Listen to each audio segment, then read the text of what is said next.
नमस्कार प्रेक्षकांनो, सुप्रभात. स्वर्ग मराठी या चॅनलवर तुमचे मनपूर्वक स्वागत. मन धागा धागा जोडते नावाच्या आजच्या भागामध्ये आपण पाहणार आहोत. विशालला आता आनंदीने मुद्दामूनच इन्व्हाइट केलेलं असतं, तेव्हा तो आलाय राज्याध्यक्षांच्या घरी गणपतीसाठी.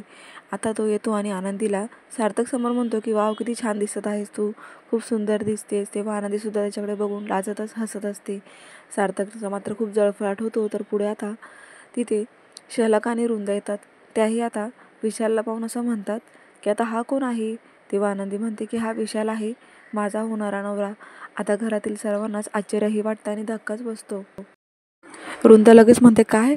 सार्थक म्हणतो इतकं शॉक होण्यासारखं काय आहे. तेव्हा आता विशाल म्हणतो बरोबर आहे ना, इतक्या सुंदर मुलीला माझ्यासारखा मुलगा लग्न करतोय म्हटल्यावर शॉक तर होणारच. पुढे आता आनंदी म्हणते की काही नाही, सुगता खूप खुश असते. ती विशालला म्हणते की अरे जा ना आतमध्ये बस, बरं तू आतमध्ये जाऊन जा. आनंदी बरोबर गप्पा मारत आरामशीर बस. इकडे आदर्शला सुद्धा वाईट वाटत असतं, तर लगेच आनंदी ही विशालला आतमध्ये घेऊन जाते. तेव्हा आनंदी ही विशालला विचारू लागते की तुम्ही इथपर्यंत आला, तुम्हाला काही त्रास तर नाही ना झाला, आणि सॉरी. तेव्हा लगेच विशाल म्हणतो की सॉरी कसलं मॅडम, तुमच्यासाठी मी काहीही करू शकतो, आणि एक आपल्यामध्ये मैत्री आहे. आता हे नाटक किती दिवस करायचे मी. तेव्हा आनंदी विशालकडे पाहून म्हणते की फक्त काही दिवस, कारण कसं आहे ना, आता लवकरच सार्थक आणि सुखदा लग्न करतायत. मग विशाल म्हणतो की पण केव्हा तरी ही गोष्ट त्यांना कळणारच आहे ना, मग त्याचं काय. तेव्हा आनंदी म्हणते त्याची काळजी तुम्ही करू नका. तेव्हा कसं आहे ना, सार्थक आणि सुखदाचं लग्न झालेलं असेल आणि मग त्यानंतर ही नाटक आहे हे सर्वांना कळालं ना, तरी मला काहीच प्रॉब्लेम नाही राहणार. विशाला आनंदीला समजवतो की तुमचं मन किती मोठं आहे, तुम्ही इतक्या खंबीर कशा काय राहू शकतात. स्वतःचंच प्रेम दुसऱ्यांच्या उंजळीमध्ये देताना मन किती तुटतं, ते तुटलेलं मन तुम्ही कसं जपणार आहात.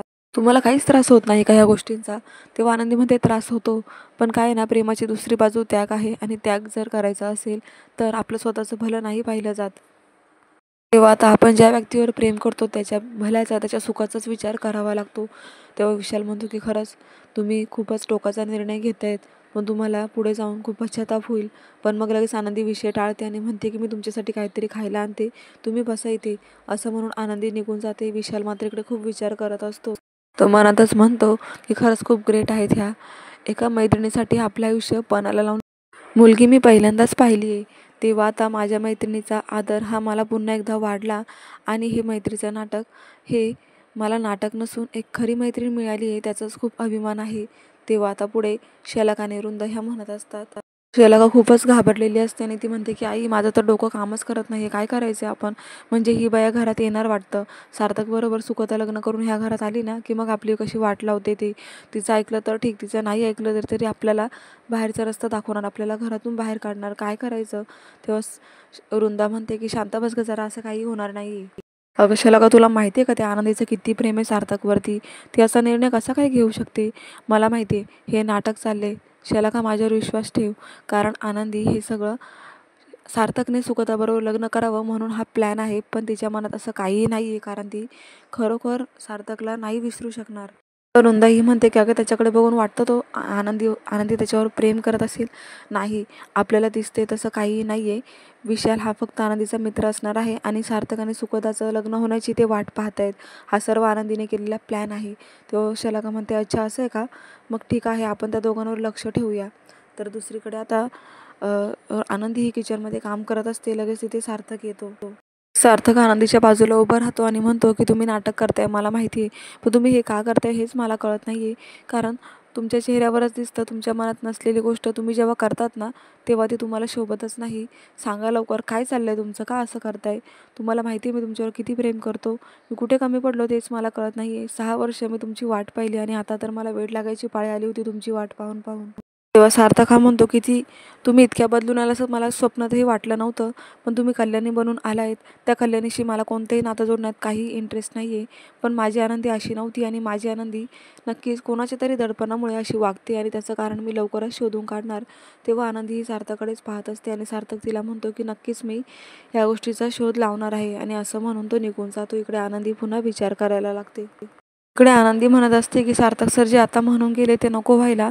म्हणजे त्यांना जर कळालं की मी हे त्यांच्या आईमुळे वागते तर खूप मोठा प्रॉब्लेम होऊ शकतो.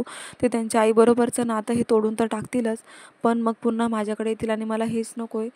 आता मला फक्त सार्थक आणि सुखदाचं लग्न कधी होते याच्यावरच टार्गेट करायचे आणि त्यानंतर माझं काम संपेल आणि मग मी कायमची निघून जाईल. पण सार्थक सरांनी ह्या गोष्टीचा शोध नको घ्यायला की त्यांच्याच आईमुळे मी नातं तोडलंय. तर दुसरीकडे आनंदी, सुखदा, सार्थक आणि विशाल सर्वजण एकत्र जेवण करत असतात. आदर्शही आलेला असतो. तेव्हा आता मुद्दामूनच सार्थक हा विशालला म्हणतो की कसं वाटलं आमचं नाशिक? छान वाटलं ना?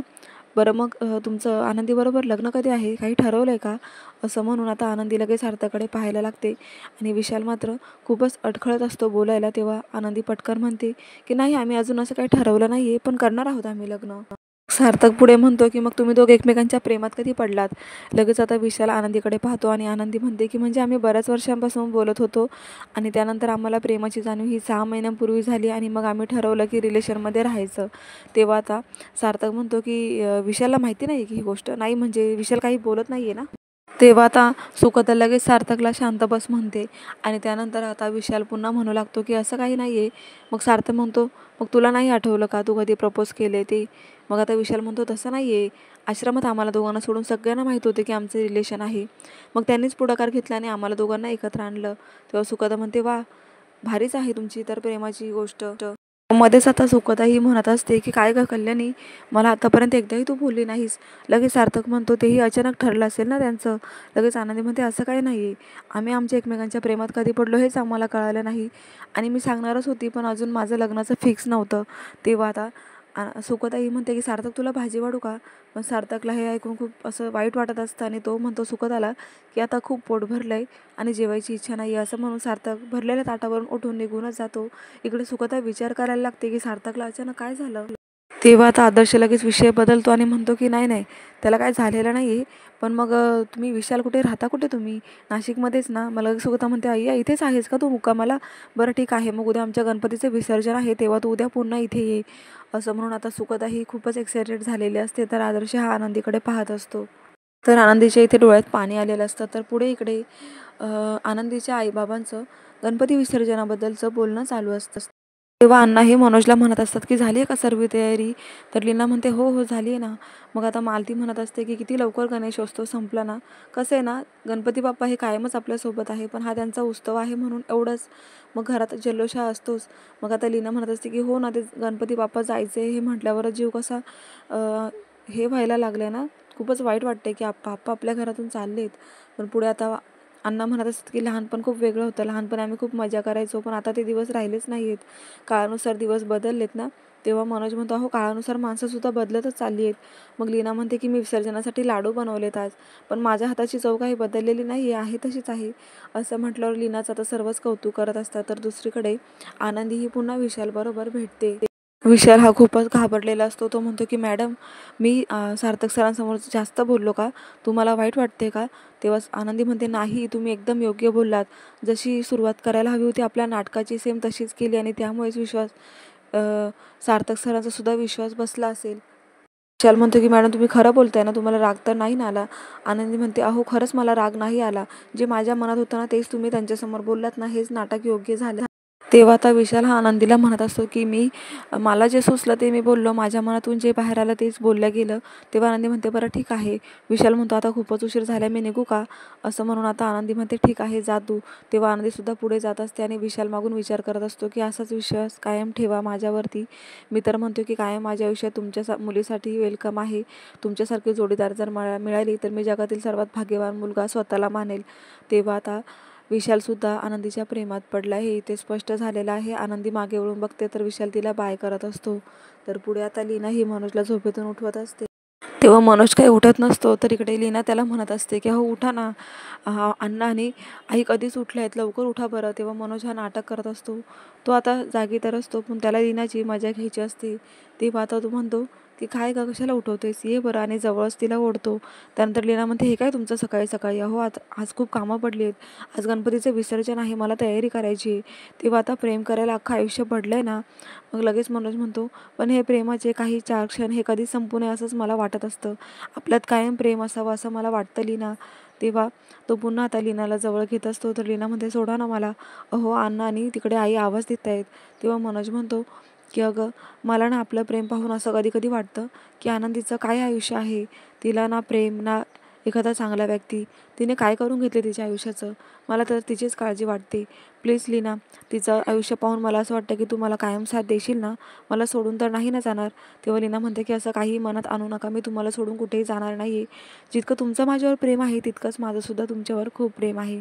आणि राहिली गोष्ट आनंदीची, तर आनंदीच्या आयुष्यात ना लवकरच सुख येणार आहे. पहा तुम्ही, सार्थक सर तिला इतक्या सहजासहजी सोडणार नाही आणि त्यांच्या संसाराचा गाडा हा पुन्हा रुळावर येईलच. लीना ही मनोजला म्हणत असे की तुम्ही काहीही काळजी करू नका, मी माझ्या गणपती बाप्पाला साकडं घातले. तेव्हा आता आनंदीच्या आयुष्यात सर्व सुख समाधानाने पुन्हा एकदा भरभराटी होणार आहे. पुढे आता सुखदा धावतच येते आणि शैलक आणि वृंदाला आवाज देऊन म्हणते की फुलं बाहेर आणा लवकर. लगेच वृंदा म्हणते चल बाई, नाही ऐकलं तर परत तिचा रुबाब ऐकावा लागेल. शैलक म्हणते आई, तू इतकी का घाबरतेस का त्या सुखदाला. तेव्हा वृंदा म्हणते अगं काय आहे ना, आपण सुखदाला अजून ही गोष्ट सांगितलेली नाही आहे की कल्याणी आनंदी आहे ते.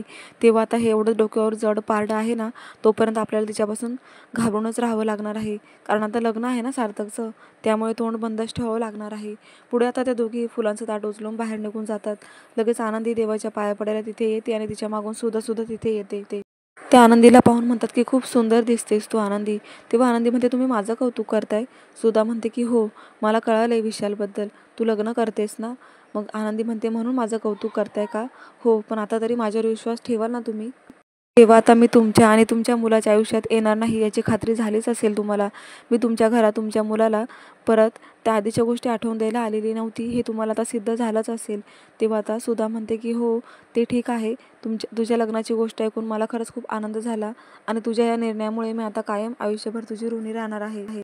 तर हा भाग इथे संपलेला आहे. पुढील भागामध्ये आपल्याला असं पाहायला मिळणार आहे, गणपतीची आरती चालू असते आणि ती झाल्यानंतर सार्थक हा सर्वांना आरती देत फिरत असतो. तर लगेच आता आदर्श हा म्हणतो की अजून कोणी राहिले का आरती घ्यायचं.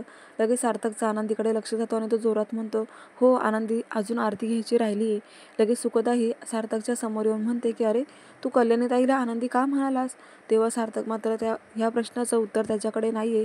तेव्हा आता तुला आनंदी वाटते का कल्याणीमध्ये, असा प्रश्न सुखदाने विचारलाय. तर पुढे काय होणार आहे आपण उद्याच्या भागामध्ये पाहणार आहोत. तर प्रेक्षकांनो, पाहत रहा मन धागा धागा जोडते नवा.